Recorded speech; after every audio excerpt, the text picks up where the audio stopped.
अब second problem है how to produce. How to produce का मतलब है कैसे प्रोड्यूस करें।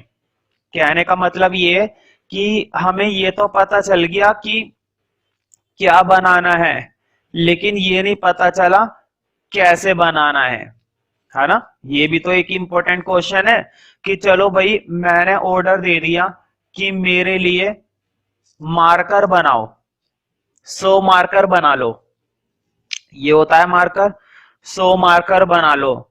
लेकिन क्वेश्चन ये है कि भाई तुमने तो बोल दिया बना लो, हमें भी तो पता होना चाहिए ना कि ये प्रोडक्शन हम कैसे करेंगे, मशीनों का इस्तेमाल करेंगे या लेबर का इस्तेमाल करेंगे या किस चीज का इस्तेमाल करेंगे। तो कुल मिलाकर टेक्निक तो बहुत होती है, किसी भी चीज को प्रोड्यूस करने के लिए टेक्निक्स बहुत सारी होती हैं, ऐसी बात नहीं है एक या दो टेक्निक है। लेकिन हम केवल पढ़ रहे हैं तो पढ़ने के अकॉर्डिंग हम केवल दो टेक्निक की बात करेंगे। या तो ऐसी टेक्निक जो लेबर इंटेंसिव है। लेबर इंटेंसिव का मतलब समझते हो? लेबर इंटेंसिव टेक्निक का मतलब होता है जिसमें लेबर की वैल्यू ज्यादा होती है, मतलब लेबर ज्यादा लगती है। और एक टेक्निक होती है कैपिटल इंटेंसिव टेक्निक। कौन सी टेक्निक? Capital intensive. यहां पर कैपिटल ज्यादा लगता है। यहां पर कैपिटल का मतलब पैसे से, मनी से। मतलब एक ऐसी टेक्निक जहां पर पैसा ज्यादा लगता है और एक ऐसी टेक्निक जहां पर लेबर ज्यादा लगती है। अब मैं तुम्हें ऑप्शन देता हूं।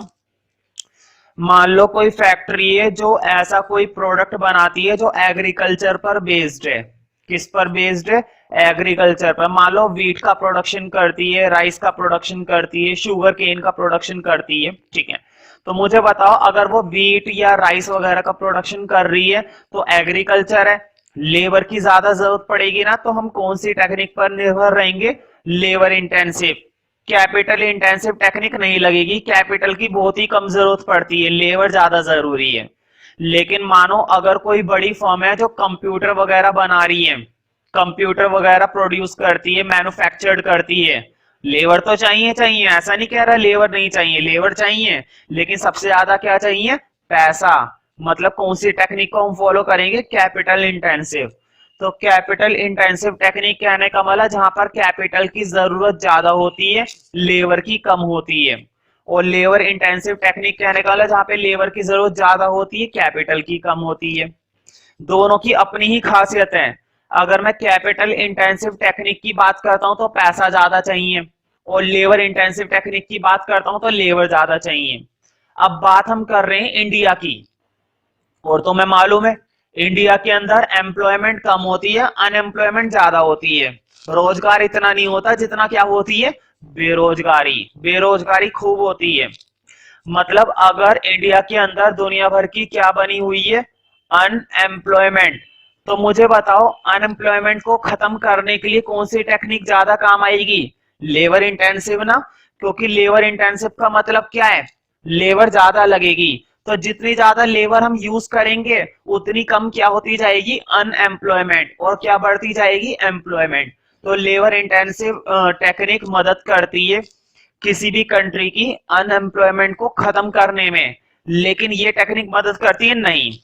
कैपिटल इंटेंसिव क्या मतलब? मान लो 10 लोग काम कर रहे थे और हमारे पास खूब पैसा, हमने उन 10 लोगों को निकाल दिया और एक मशीन लगा दी, मशीन पर काम कर। चलो मैं तुम्हें थोड़ा सा ड्रॉ करके दिखाता हूं। मान लो एक मशीन थी और कुछ 10 वर्कर थे, 10 वर्कर काम कर रहे थे। तो फैक्ट्री के ओनर ने सोचा क्यों ना इन 10 वर्कर को हटा दिया जाए और एक मशीन लगा दूं, ये मशीन अकेले ही 15 वर्कर का काम कर लेगी। तो मुझे बताओ उसने क्या लगाया? पैसा। पैसा लगाने से उसने मशीन खरीद ली, ठीक है। मशीन खरीदने के बाद क्या ये 10 वर्कर अनएम्प्लॉयड नहीं हो जाएंगे? इनको रोजगार कहाँ मिल पाया? ये बेचारे क्या हो गए? अनएम्प्लॉयड हो गए। क्योंकि उसके बदले क्या लगा दी गई है? मशीन। वो सारा काम मशीन खुद कर लेगी। तो कैपिटल इंटेंसिव टेक्निक की वजह से अनएम्प्लॉयमेंट बढ़ती है, लेकिन लेबर इंटेंसिव टेक्निक की वजह से अनएम्प्लॉयमेंट कम होती है, क्योंकि यहाँ पर लेबर की ज्यादा जरूरत पड़ती है तो लोगों को जॉब मिलती है, ठीक है। और यहाँ पर लोगों की जॉब चली जाती है क्योंकि ज्यादातर काम यहाँ पर किससे कर लिया जाता है? एडवांस टेक्नोलॉजी से, कंप्यूटर से, मशीनों से, अलग अलग तरह के डिवाइसेस से, ठीक है। That is called capital intensive technique. फर्क इतना है, यहां पर किया गया काम ज्यादा सोफिस्टिकेटेड होगा, अच्छी क्वालिटी का होगा, क्योंकि भाई मशीनों से काम किया जा रहा है।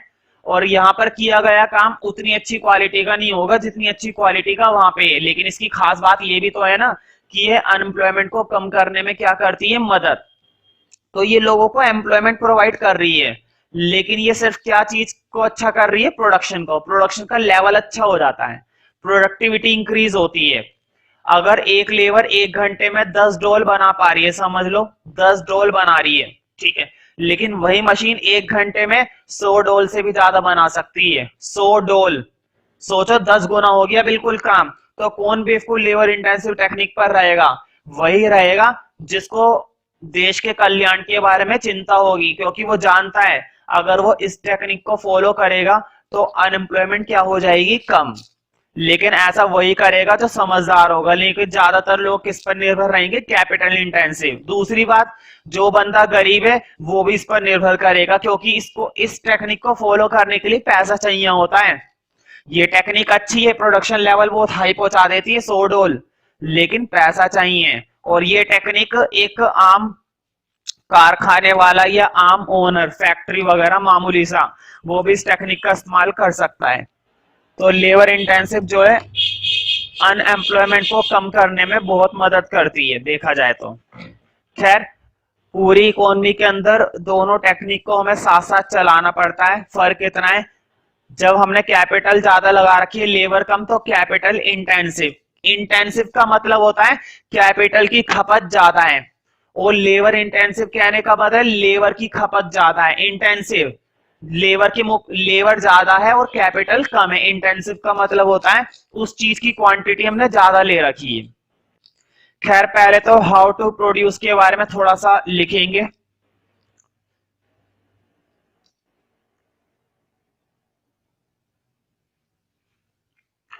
तो तुम सेकंड प्रॉब्लम डाल सकते हो, हाउ टू प्रोड्यूस। पहले इसी प्रॉब्लम के आगे लिखना है, लिखो, it is the problem of technique of production. It is the problem of technique, board पे लिखा हुआ है technique. It is the problem of technique of production. Technique of production मतलब ये प्रॉब्लम किससे रिलेटेड है, टेक्निक से। आखिर वो कौन सी टेक्निक हो जिसकी मदद से हम क्या कर सकें, प्रोडक्शन। तो मैंने बता दिया दो ही तरह की टेक्निक है, या तो लेबर ज्यादा लगाओगे तो लेबर इंटेंसिव, कैपिटल ज्यादा लगाओगे तो कैपिटल इंटेंसिव, ठीक है। टेक्निक ऑफ प्रोडक्शन लिखो, there are two techniques of production. There are two techniques of production. Two techniques, TWO. There are two techniques of production. Two techniques of production. लिखो, first है number 1, labour intensive, मतलब ऐसी technique जहां पर हमने labour का इस्तेमाल ज्यादा करा है और कैपिटल का इस्तेमाल कम। ऐसा नहीं है कि लेबर का ही करा है, भाई बिना पैसे के तो तुम कुछ कर ही नहीं सकते, कैपिटल तो लगाओगे ही लगाओगे। ऐसा नहीं कि बिना कैपिटल सारा काम तुम लेबर से करवा लोगे, नहीं। जहां पर कैपिटल की जरूरत है वहां पर तुम्हें कैपिटल लगानी भी पड़ेगी। फॉर एग्जाम्पल, एग्रीकल्चर की बात करते हैं, भाई एग्रीकल्चर करने के लिए मैं मानता हूं लेबर की ज्यादा जरूरत पड़ती है, कैपिटल की कम। लेकिन कम ऐसा नहीं पड़ती ही नहीं है, कैपिटल की जरूरत कम जरूर पड़ती है, लेकिन ऐसा नहीं कि पड़ती ही नहीं है। भाई बीज लाने पड़ेंगे, मिट्टी लानी पड़ेगी, फर्टिलाइजर्स लाने पड़ेंगे, वाटर चाहिए, इन सब के लिए क्या चाहिएगा, कैपिटल, पैसा चाहिए, ठीक है। हाँ, लेबर की ज्यादा जरूरत है क्योंकि स्टार्टिंग के टाइम पर हमें ये सब चीजें चाहिए कैपिटल की, बाद में ज्यादा जरूरत नहीं पड़ेगी। तो टेक्निक तो हम दोनों ही फॉलो करते हैं, लेकिन जब लेबर ज्यादा इस्तेमाल करते हैं तो लेबर इंटेंसिव, और जब कैपिटल ज्यादा इस्तेमाल करते हैं तो कैपिटल इंटेंसिव। तो फर्स्ट लिखना लेबर इंटेंसिव टेक्निक और सेकंड लिख दो, सेकंड भी तुम्हें मालूम है, सेकंड लिखो capital intensive technique, capital intensive technique. तो एक एक करके देखते हैं, कैपिटल इंटेंसिव और लेबर इंटेंसिव। तो देखो लेबर इंटेंसिव के बारे में मैंने तुम्हें बताया है,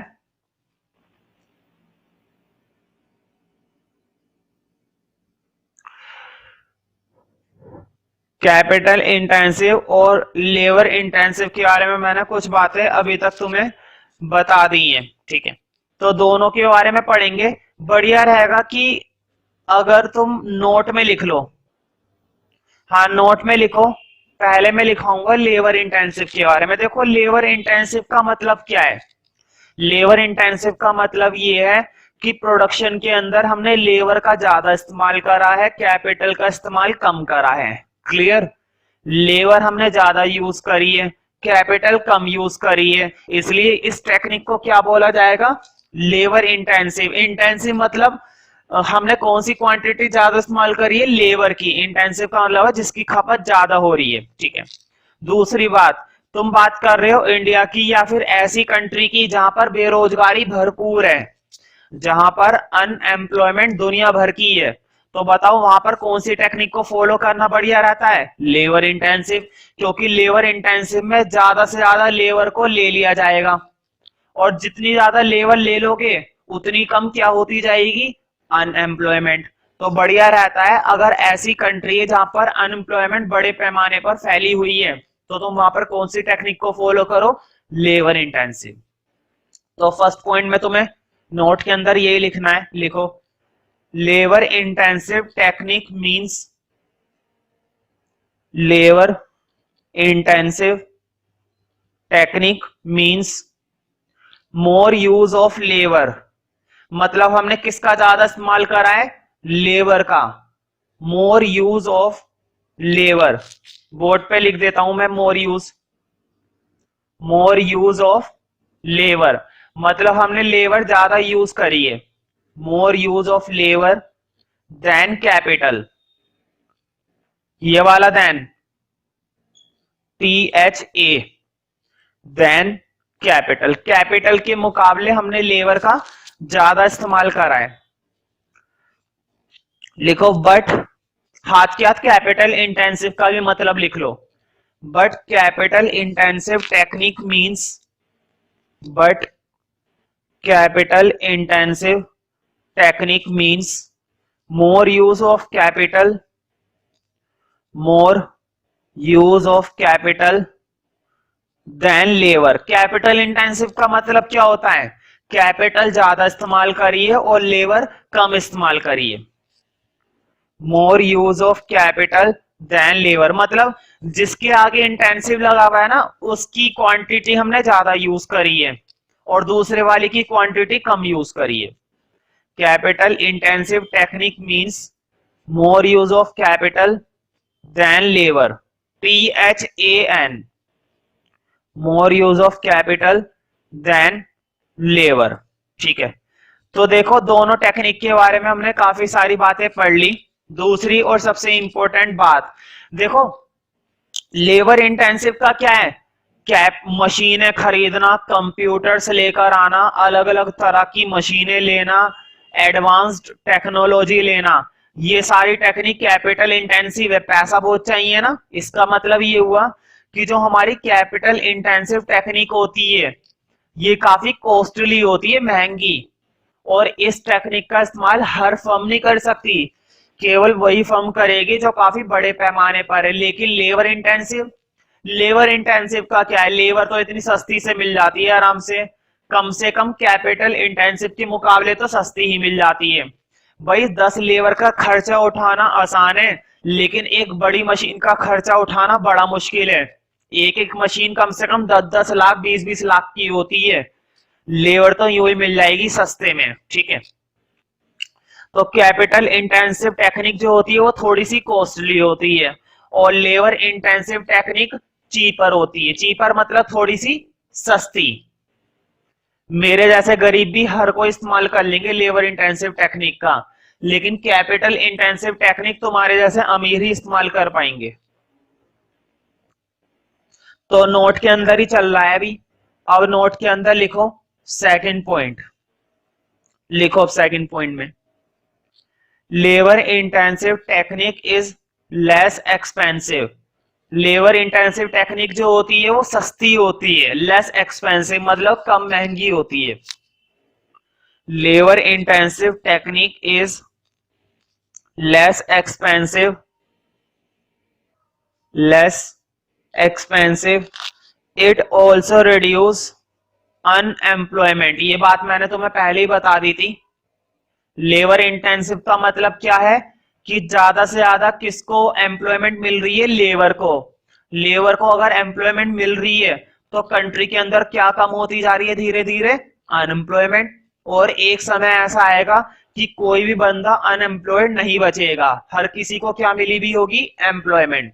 ठीक है, labour intensive technique is less expensive, labour intensive technique is less expensive, it also reduce unemployment, it also reduce unemployment।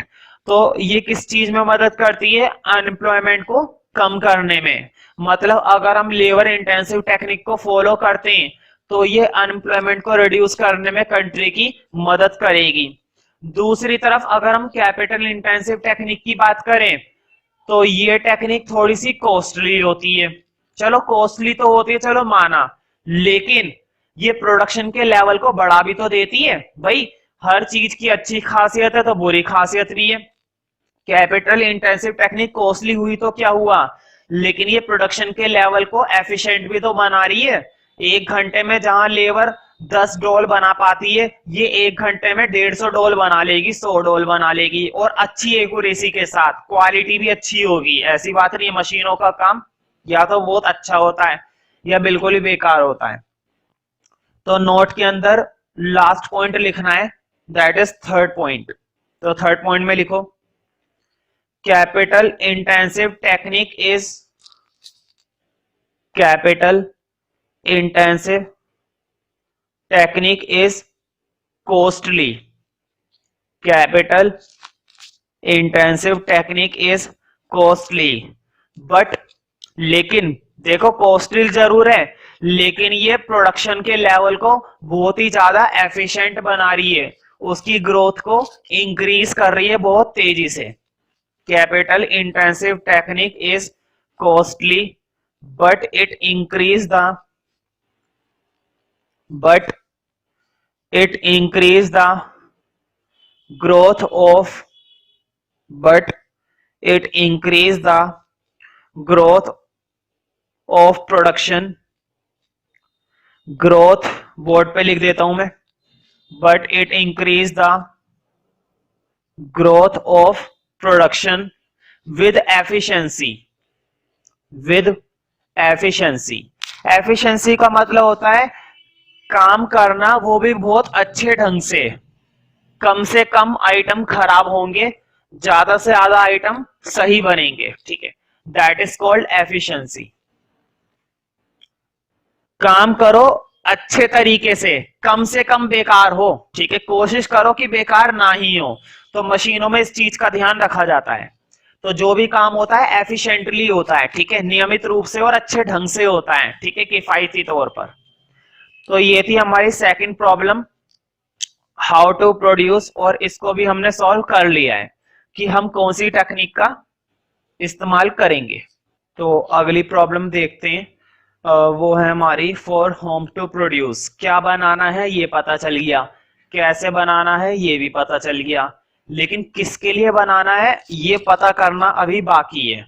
अगर मैं तुमसे कहूं कि मैंने तुम्हें ऑर्डर दिया था मार्कर बनाने का, 100 मार्कर बनाने का मैंने तुम्हें ऑर्डर दिया था, और यही ऑर्डर मान लो मैंने दिया था मी, और किसी दूसरे पर्सन ने दिया था अनदर। ठीक है, कुछ भी हो सकता है। मैंने दिया था कि 100 मार्कर बनाओ मेरे लिए 200 रुपए में। कितने रुपए में बनाओ, 200 रुपए में, मतलब एक मार्कर कितने का पड़ेगा, 2 रुपए का। और उसने ऑर्डर दिया कि मार्कर बनाओ 500 रुपए में, मतलब एक मार्कर कितने का पड़ेगा, 5 रुपए का। यहाँ पर एक मार्कर कितने का पड़ रहा है, 2 रुपए का। अब मुझे बताओ, तुम्हें ऑर्डर दिया गया है, मैंने ऑर्डर दिया है 2 रुपए का एक मार्कर, उसने ऑर्डर दिया है 5 रुपए का एक मार्कर। तुम एक प्रोड्यूसर हो और एक चालाक प्रोड्यूसर हो, मतलब एक बिजनेसमैन हो, अच्छे खासे बिजनेसमैन हो। बताओ तुम किसके ऑर्डर को पूरा करना पसंद करोगे, उसका ऑर्डर या मेरा ऑर्डर। भाई सीधी बात है, तुम मार्कर बना रहे हो, किस काम के लिए मार्कर बना रहे हो, प्रॉफिट को मैक्सिमाइज करने के लिए। कोई सोशल सर्विस थोड़ी ना खोल रखे, समाज सेवा थोड़ी ना करनी है। तुम्हें क्या करना है, प्रोडक्शन निकाल कर अपना क्या जमा करना है, प्रॉफिट, पैसा। बताओ प्रॉफिट कहां पर ज्यादा मिलेगा, 5 रुपए में, 2 रुपए में। भाई 5 रुपए में मिलेगा, उसने तुम्हें कह दिया भाई 5 रुपए दूंगा एक मार्कर के, 100 मार्कर तैयार कर लो। मैंने कहा एक मार्कर के 2 रुपए दूंगा, 100 मार्कर तैयार कर लो। तुम एक प्रोड्यूसर हो और तुम किसके लिए काम करना पसंद करोगे, इसके लिए। अब यहीं से सवाल निकलता है, हम किसके लिए प्रोडक्शन करते हैं, फॉर होम टू प्रोड्यूस, जो हम प्रॉब्लम डिस्कस करने वाले हैं हम, इसका मतलब क्या है, हम किसके लिए बना रहे हैं या किसके लिए प्रोड्यूस कर रहे हैं। तो देखो किसके लिए प्रोड्यूस करते हैं, जो हमें हमारी गुड की मैक्सिमम प्राइस देने के लिए तैयार हो। क्या ये 5 रुपए ज्यादा नहीं है 2 रुपए के मुकाबले, बिल्कुल ज्यादा है भाई। एक बढ़िया प्रोड्यूसर क्या करेगा, यही फैसला लेगा कि वो इसके लिए प्रोड्यूस करे, ना कि इसके लिए। ये तो 2 रुपए दे रहा था सिर्फ, लेकिन वो तुम्हें क्या देकर जाएगा, 5 रुपए। हर प्रोड्यूसर उसी के लिए प्रोड्यूस करता है जो हमें मैक्सिमम प्राइस देने के लिए तैयार होता है। अब देखते हैं मैक्सिमम प्राइस कैसे। अब भाई जरा एक चीज देखो, तुमने ये तो देख लिया कि मैं 2 रुपए में मान रहा था, मुझे मार्कर बना कर दो 2 रुपए के अकॉर्डिंग, ठीक है। लेकिन तुमने ये नहीं सोचा मेरी मंथली इनकम है 1,000, मेरी महीने की इनकम सिर्फ कितनी थी, 1,000 थी, इसलिए मैं तुमसे 2 रुपए का मार्कर बनवा रहा था। उसकी इनकम है 10,000 या ले लो 20,000, इसलिए उसने 5 रुपए में बोल दिया। भाई मेरी भी क्या गलती है और उसकी भी क्या गलती है, उसकी इनकम भी तो देखो कितनी ज्यादा है, 20,000, और मेरी इनकम कितनी है, सिर्फ 1,000। तो वो तो दे भी देगा 5 रुपए, मैं कैसे दे सकता हूँ एक मार्कर के लिए 5 रुपए। इसका मतलब ये हुआ, बोर्ड पे देखो, इसका मतलब ये हुआ कौन कितनी कीमत दे सकता है, ये डिपेंड करता है उसकी इनकम पर।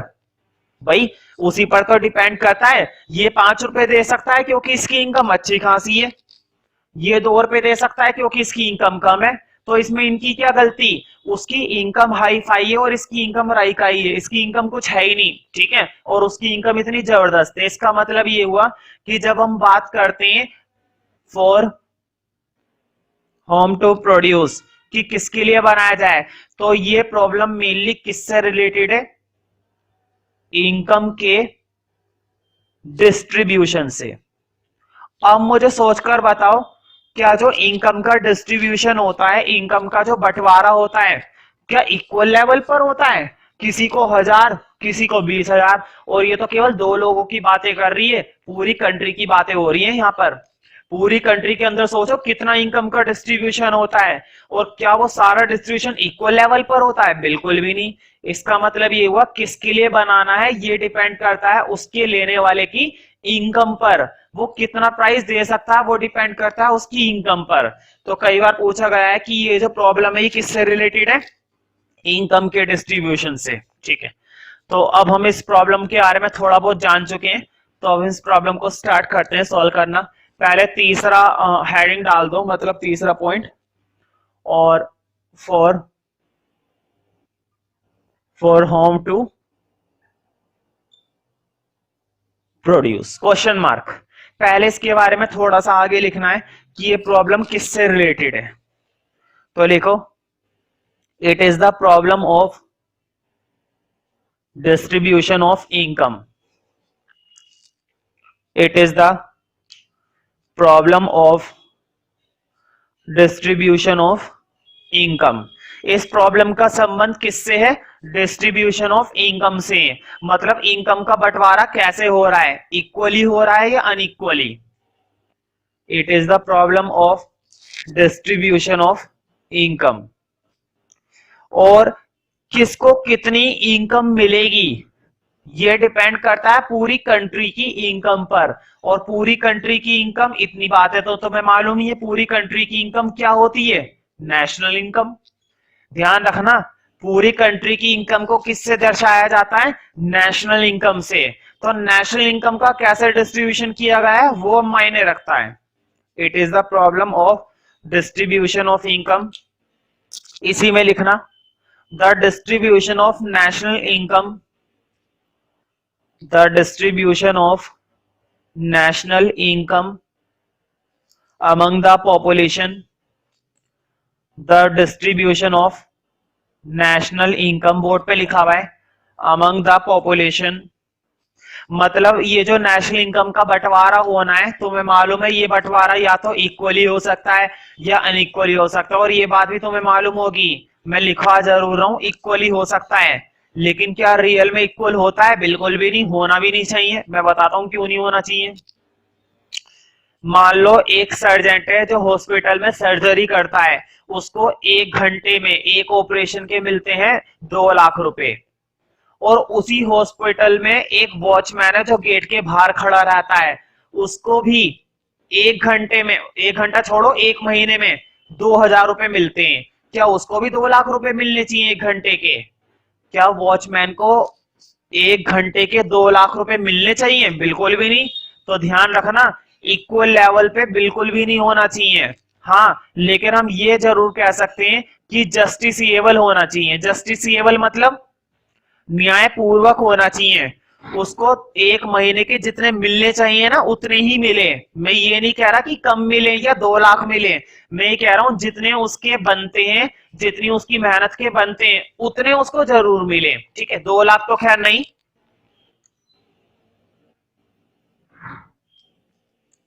तो ध्यान रखना, इक्वली तो होता भी नहीं और होना भी नहीं चाहिए। क्योंकि अगर इक्वली हो गया तो एक टीचर को भी 10 लाख मिल रहे हैं और उसी स्कूल के अंदर जो चाय बना रहा है उसको भी 10 लाख मिल रहे हैं।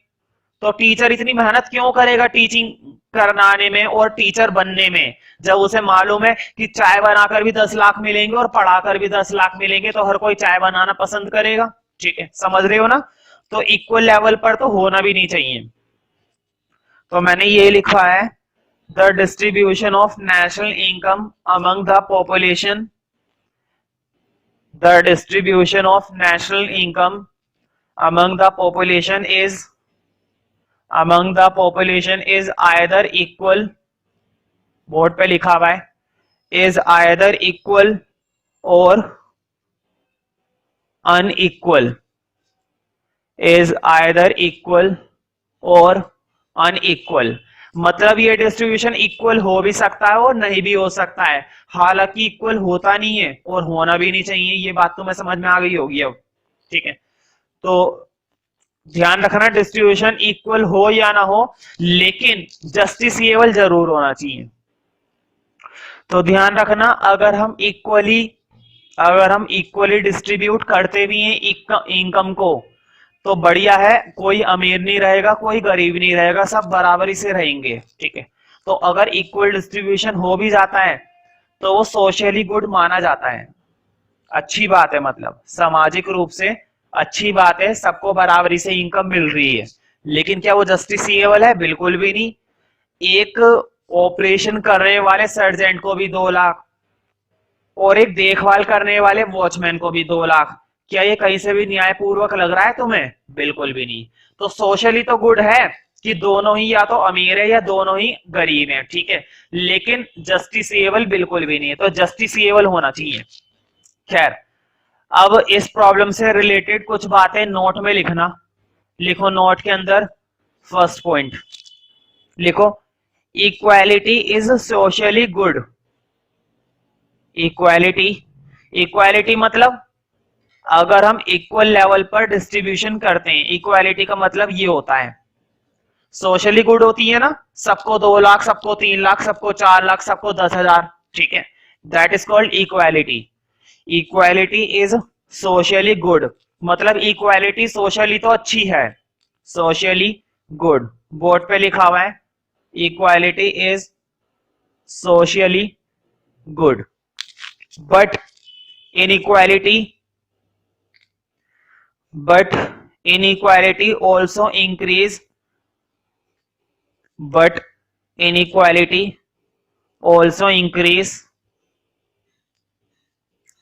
difference between rich and poor, but inequality also increase. अगर इनइक्वालिटी होगी, इनइक्वालिटी मतलब इक्वल नहीं है, अब मतलब किसी को 10,000 तो किसी को 10 लाख, किसी को 5,000 तो किसी को 50,000, that is called inequality.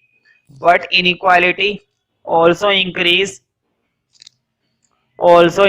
The difference between, but inequality लिख देता हूं बोर्ड पे इनइक्वालिटी। देखो इनइक्वालिटी लिखना आसान है, इसी के आगे इन लगा दो, इनइक्वालिटी बन गई। But inequality also increase the difference between rich and poor, also increase the difference between rich and poor, the difference between rich and poor. अब क्वेश्चन ये है कि हम किसके लिए बनाए, हमारी प्रॉब्लम तो ये थी ना, इनकम की प्रॉब्लम। हमारी प्रॉब्लम ये है कि किसके लिए बनाए, तो मैंने बता दिया था एक प्रोड्यूसर हमेशा उसी के लिए बनाता है जो उसको उसकी गुड का क्या देने के लिए तैयार हो जाएगा, मैक्सिमम प्राइस। बताओ मैं किन बच्चों को पढ़ाना पसंद करूंगा, जो मुझे सबसे ज्यादा फीस देने के लिए तैयार है या जो मुझे फीस ही नहीं दे रहे हैं। ऑफ कोर्स जो फीस देने के लिए तैयार है। अगर मैं एक प्रॉफिट मैक्सिमाइजिंग फर्म हूं, लेकिन अगर मैं एक सोशल फर्म हूं, सोशल फर्म मतलब गवर्नमेंट के अकॉर्डिंग, तो मेरा ध्यान इस पर बिल्कुल भी नहीं होगा कि कौन कितनी फीस दे रहा है ना।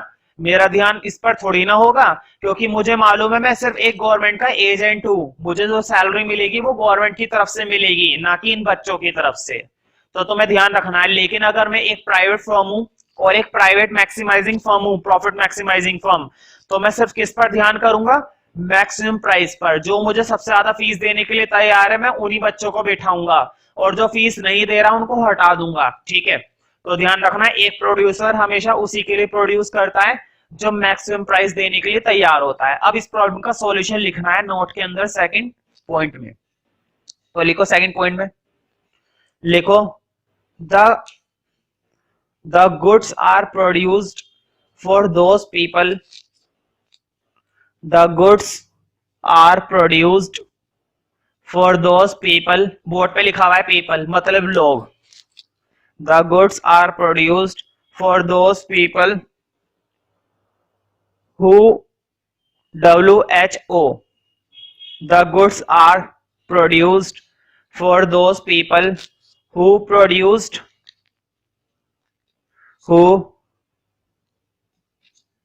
produced sorry who can afford, board पे लिखा हुआ है afford, who can afford high price, जो मुझे क्या देने के लिए तैयार हो जाए, हाई प्राइस, मतलब वो ये maximum price.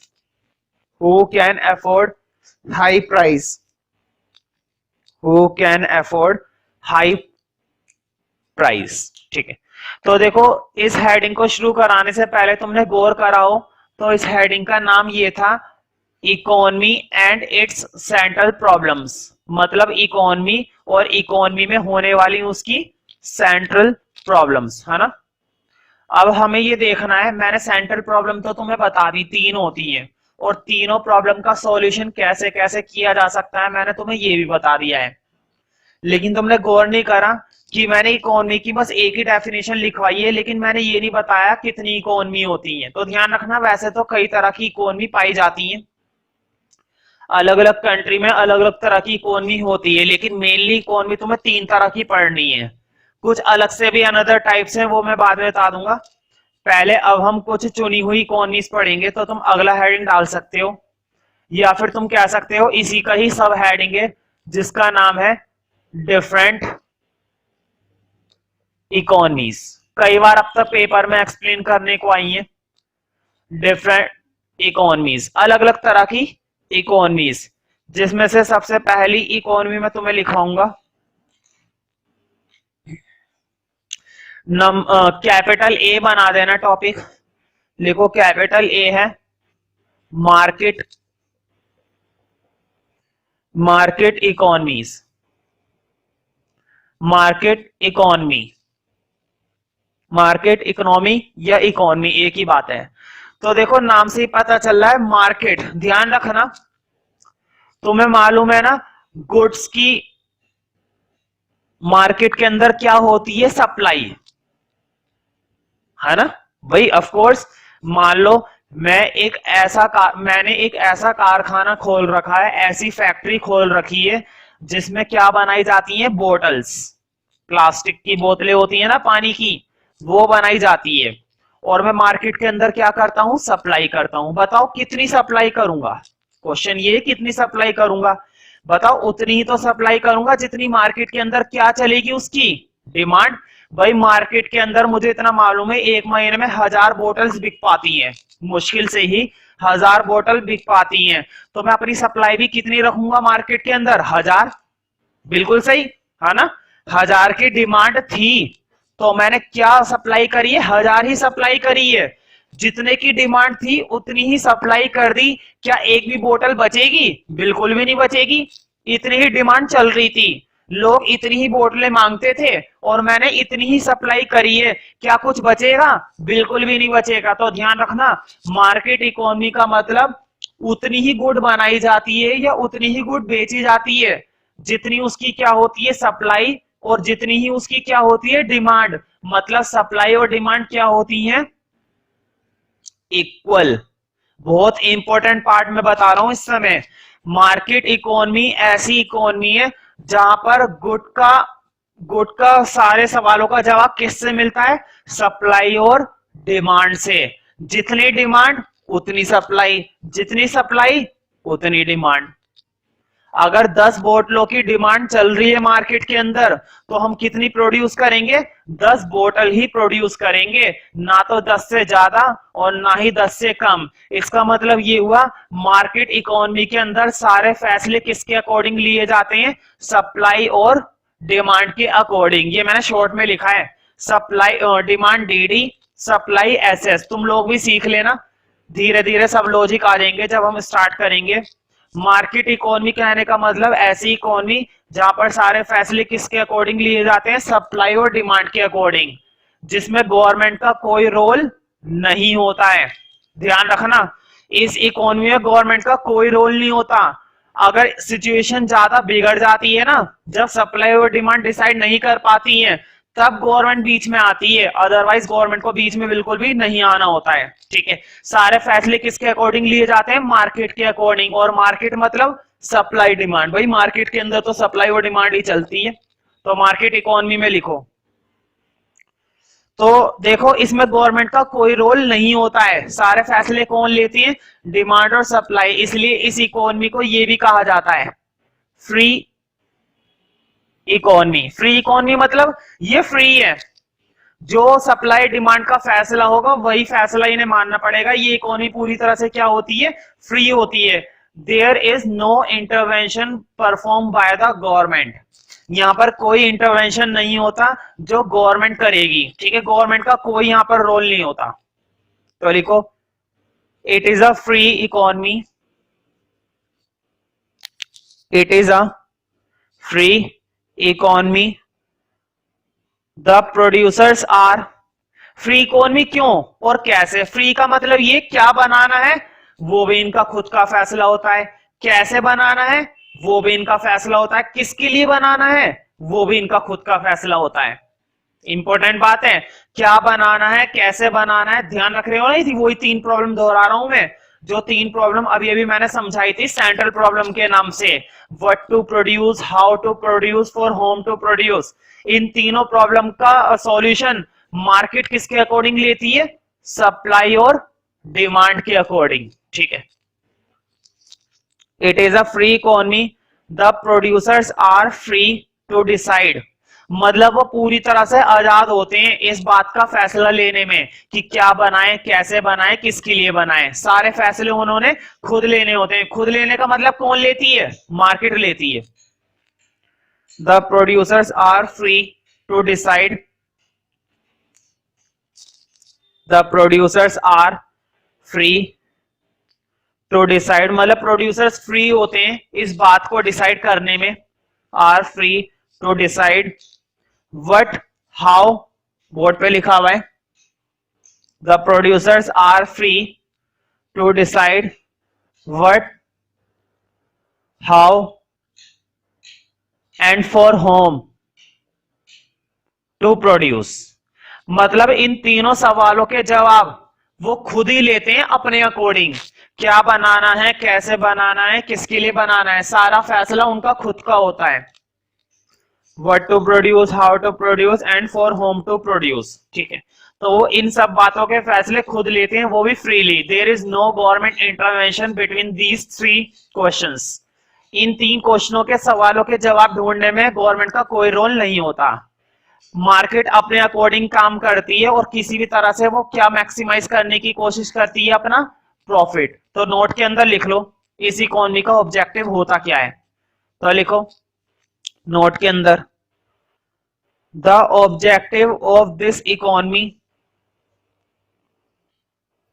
The objective of this economy,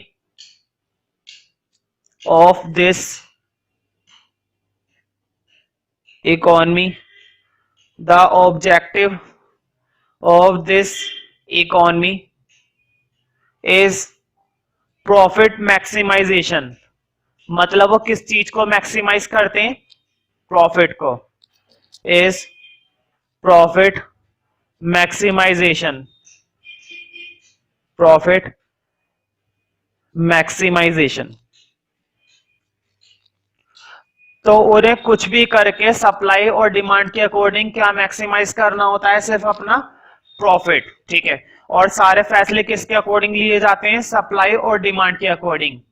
यहाँ पर गवर्नमेंट का कोई इंटरवेंशन नहीं होता है। तो हमेशा ध्यान रखना, ये इकोनॉमी अक्सर पाई जाती है अलग अलग कंट्रीज के अंदर। अच्छा लगे तो लाइक करो, नहीं अच्छा लगे तो फिर भी लाइक कर दो भाई यार, एक लाइक करने में क्या